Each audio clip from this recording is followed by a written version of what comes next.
Welcome back, everyone, to It's After Hours only on it is on we're on DQRM radio, and we are also on.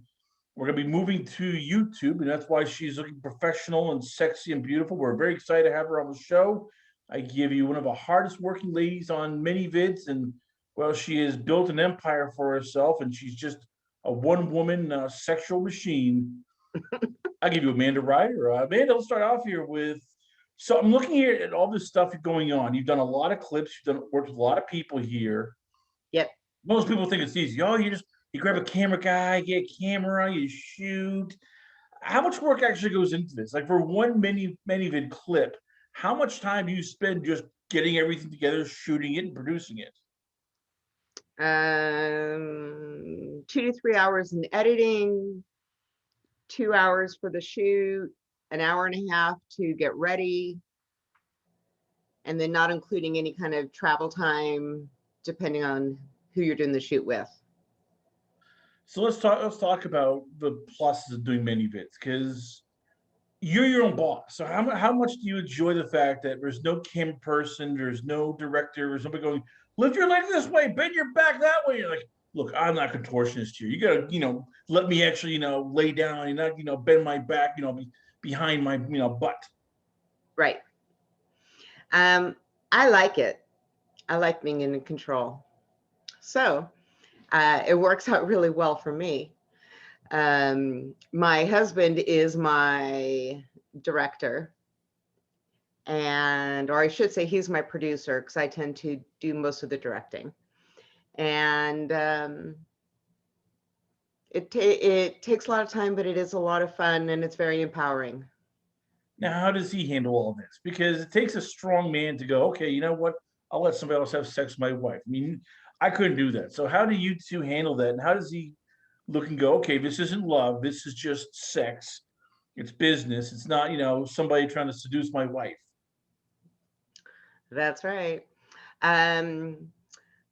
We started out as swingers. So we were in the swinger lifestyle probably for about 10 plus years. And that was a smooth transition into porn, which is something I've always really wanted to do for the last 20, 30 years of my life. So it was a smooth transition. He is incredibly supportive, and it's awesome. It's awesome working with someone that you completely trust. Now, you said you wanted to do it for such a long time. Why wait? Why did you wait till, let's say, your early 30s to get into the adult industry? Yeah, you're sweet. I wanted to make sure, I wanted my kids to be older. I'm a true MILF. All right. I wanted my kids to be older and be out of the school system before I started flashing everywhere.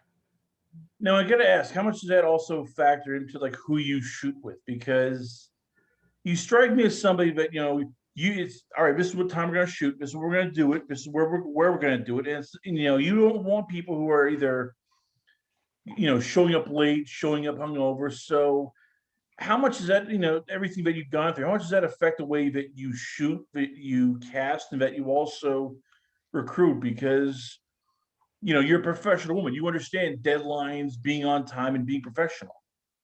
Absolutely. I'm really selective in who I shoot with. I only shoot with professionals. I only shoot with people who have a history of being on time, who do not flake, who give it 150% at all times, because that's what I do. I am ready, I'm prepared, and I am on time, if not early. So, and that's why I expect anyone who I work with. And if you're doing something truly out of passion and love, you're gonna do it where it's all encompassing, and you're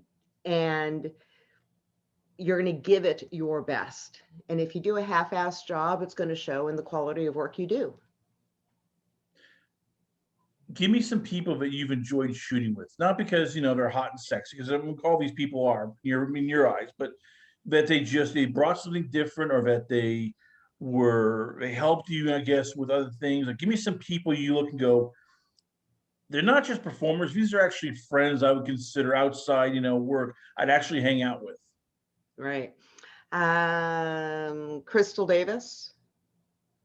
She's been a huge supporter and friend of mine. Ms. Andy James, great friend. Um, Richard Mann and Will Tile, both incredible men to work with. Shawn Michaels. So I've been able to shoot with some really fantastic people who are definitely top of their game. Take me back to last year. Usually you're shooting, you're recruiting, you're going to conventions, you're shooting with people.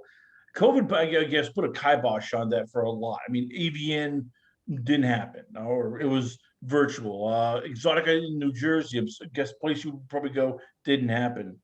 How tough was that for you going, okay, I laid out all these plans. I did everything was planned out. I had a budget for all this. And then because of COVID restrictions, it was like, well, crap. I basically a lost year. It was. It was. I got very creative. I did a lot of home home shows, so to speak. And as each month or each quarter would go by, it'd be like, okay, we'll cancel this convention. Okay, we'll cancel this convention. So it definitely was challenging. This year is looking much brighter.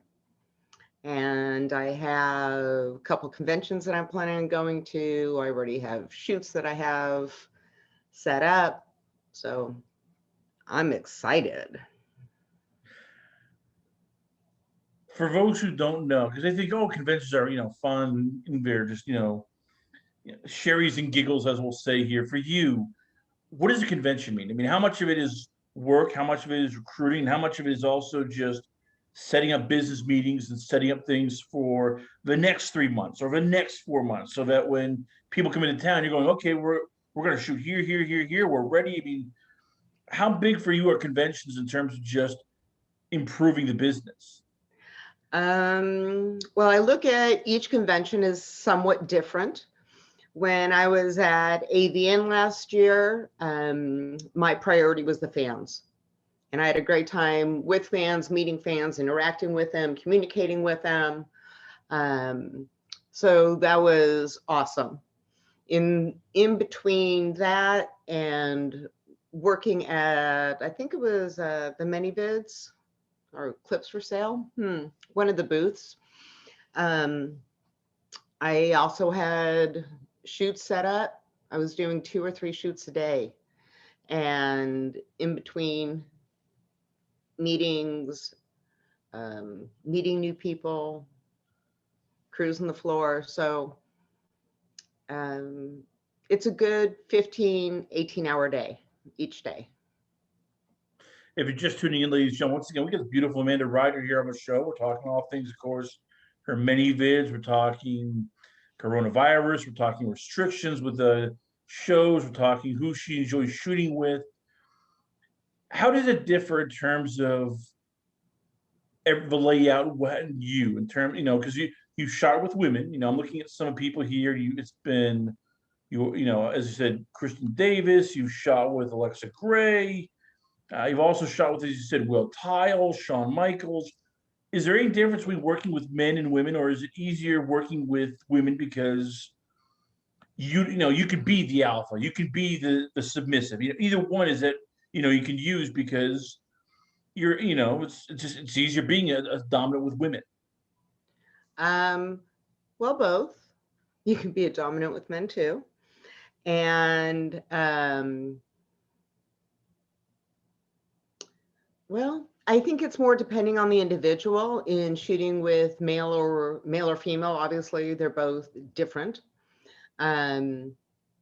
There's a different level of creativity I find with women because I believe we see more colorfully in how we are envisioning a scene or a setup or a character to be.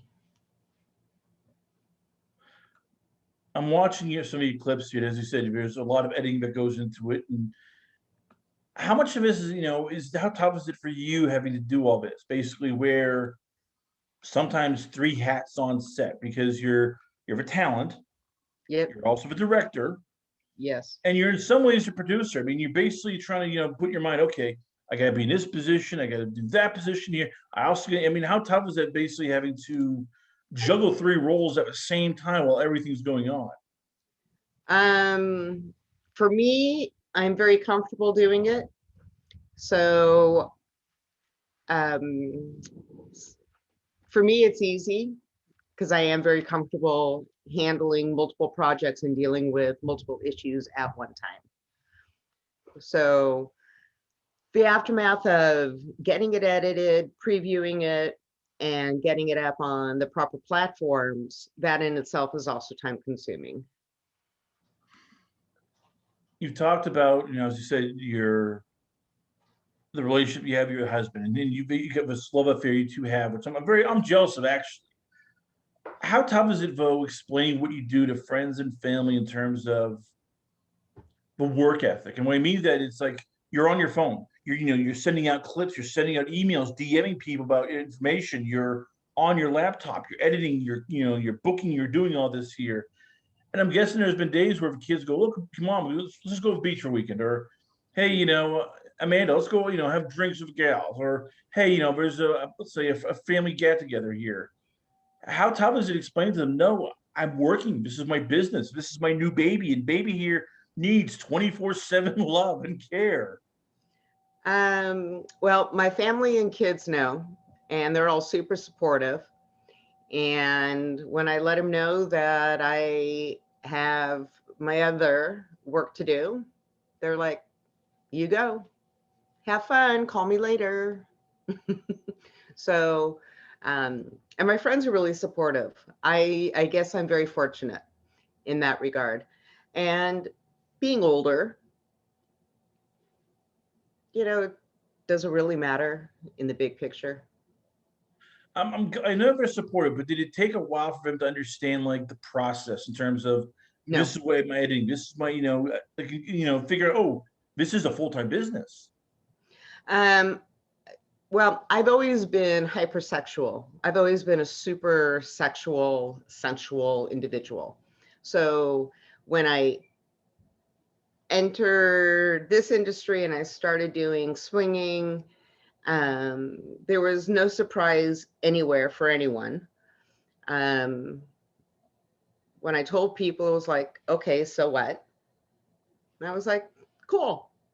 And when my work schedule interferes with my social life, they're also um, aware of it. I have to juggle my schedule. Final question before we let you go. Yeah, What's it's on the all. bucket list? Give me something that, and it doesn't have to be sex, it could be anything you want that you've been thinking about for a couple of years and you're going, now's the time. I have money in the bank. I have, everything is lined up. I can take, some time off. Like, give me something you're looking at going, I want to do this project, or I want to do this thing, or I want to go to this place. I mean, give me some things that you're looking going, now that I have time, I want to do this stuff. That's a great question. Um, Definitely want to do more traveling. Being homebound last year really um, showed me how much I miss the traveling and the getting up and the go. Um, let's see. So traveling, I definitely want to get a trip into Fiji. That's on a bucket list.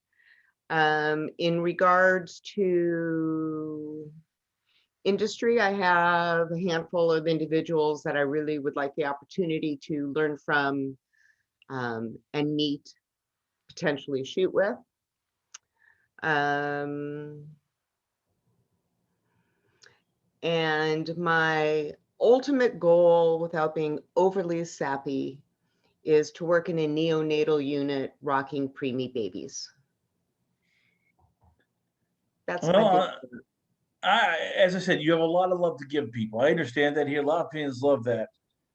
I'm going to end this question on this because, as you said, you plan for the future, and we've seen sort of the war that's coming. I don't mean political. I don't mean countries. I mean big tech.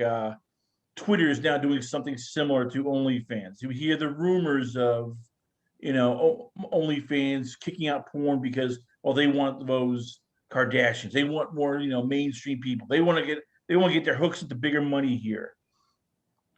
How much do you, for somebody like yourself, who, as you said, you're always looking 2 steps ahead, 3 steps ahead. So if somebody, how tough is that? Always trying to keep ahead of the Jones so that if they shut down your many vids, you go, okay, well I can now spin this out to a different group or spin that out to another group. How tough is it having to plan for the unknown?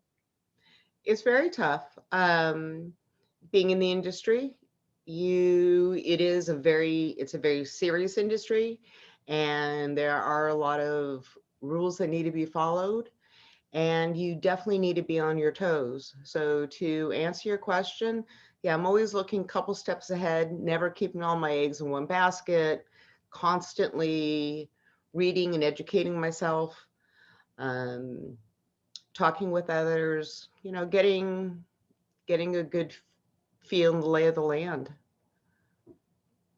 Well, there you have it. It's really just staying on top of it or trying to. I hear that. Well, once again, ladies and gentlemen, I give you the beautiful, the gorgeous, the lovely, and they're always working 24/7. I give you Amanda Ryder. Amanda, before I let you go, where can the fans check you out at? Where is the ManyVids page, the OnlyFans, Twitter, Instagram? Where can fans hit you up with? So I'm everywhere. On Instagram, check me out. I am Amanda Ryder XX. And on my OnlyFans, it's onlyfans.com/Amanda Ryder XX. And on my OnlyFans, that's the best way to message me because I'm on my OnlyFans a lot. That's where I do all my messaging. Let's see, on ManyVids, I have over 50 some odd plus videos posted on there. And that's also under Amanda Ryder XX. And you can also find me on Clips for Sale. So I'm everywhere. And Twitter, of course, it's Amanda Ryder XX. Amanda Ryder, ladies and gentlemen, once again, we are proud to have her here on the show. We come back, folks. We got a whole lot more going on. It is After Hours, only on is YouTube and SoundCloud Radio.